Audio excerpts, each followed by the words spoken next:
Hi everyone, welcome back to our YouTube channel. This is me Kate, and in this tutorial I'm gonna show you how to log into your Liberty University online account. So without any further ado, let's get into the video. First of all, on your desktop, launch any web browser that you are comfortable with, and on the search URL, search for www.liberty.edu. Once you press enter, you will see this interface on your desktop. Now, in order to log in, at the upper right corner of your screen, you will see sign in option. Click on there.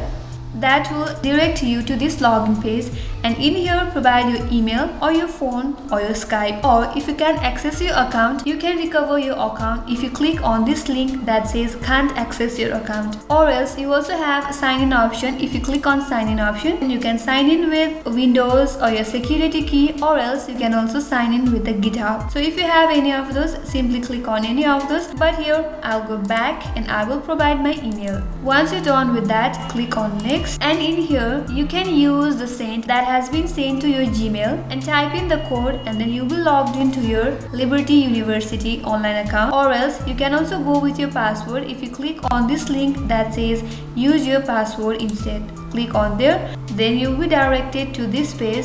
But before that, if you haven't subscribed our channel yet, make sure to subscribe, like and hit the notification bell icon, and stay tuned for more upcoming tutorials. Now in here, type in your password. If you have forgotten your password, you can simply recover if you click on forget password, or else log in with the code that has been sent to your email. Once you type in your password, simply click on sign in, and then you will be logged into your Liberty University online account. I hope this video helped you, and thank you for watching till the end. I will see you on next video.